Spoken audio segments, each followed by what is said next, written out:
obviously we just talked after Saturday's game.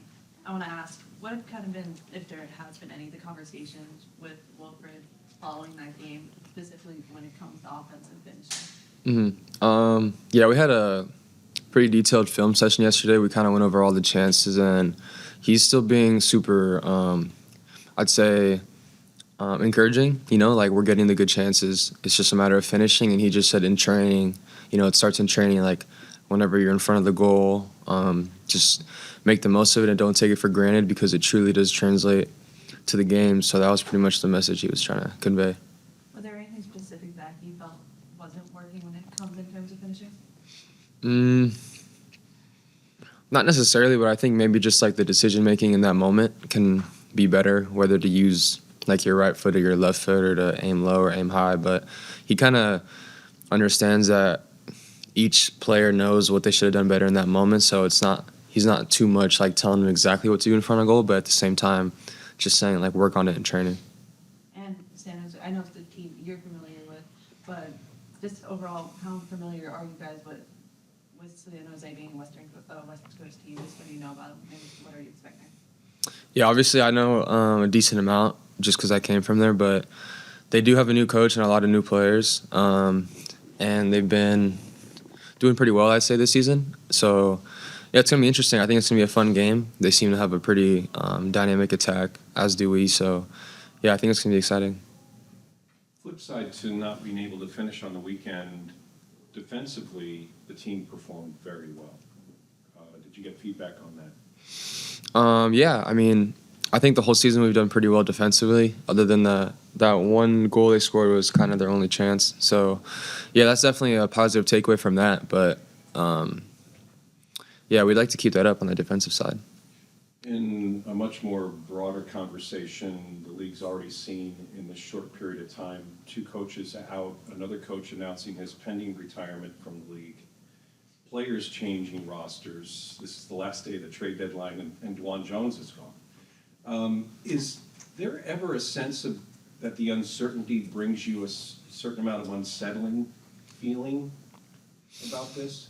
I mean, at the end of the day, it's just kind of the business and profession that we're in. I mean, everybody wants to do what's best for their career and what they feel suits them best. So it is sometimes kind of like just weird, like one day someone that you see every day is just gone and in a new city, for sure. I definitely feel that, but I mean, like I said, people got to do what's best for them. Thank you. Max, having Daniel now, how much has that helped open your game up?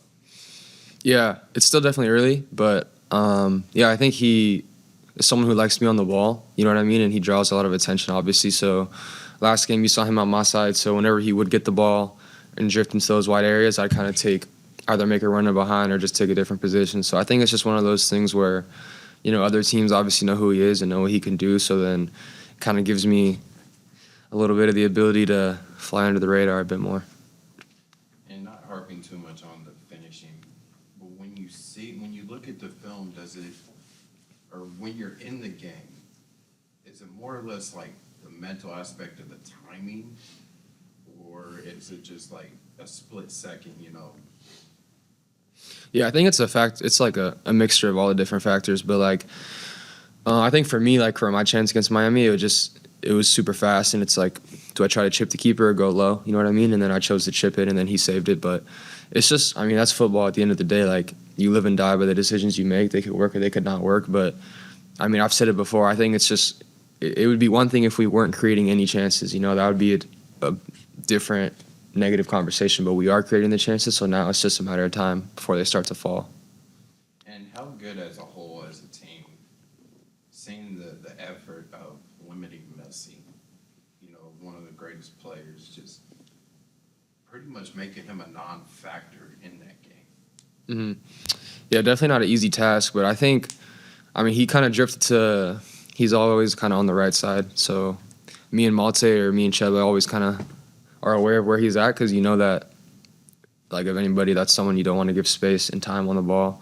But yeah, I thought we did a good job. I mean, he's obviously, there's some things he'll do that there's really nothing you can do to stop it. But at the same time, we just try to be aware of where he's at and not give him time and space.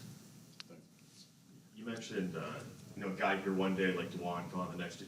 Did you talk any San Jose with him? I'm curious before you left. I mean, anything? Talking team, restaurants, just any sort of stuff? Nah, we didn't get. I mean, I knew that like Bruce Arena was his old coach and went to San Jose, and we talked about that a little bit. But I had no idea that he was gonna go there or anything. But I sent him a text and told him, "You need to have any questions or anything, let me know," because I'm pretty familiar with what goes down over there in the area and stuff. So I wish him nothing but the best, and yeah, good for him. He's in Cali, so it's fire.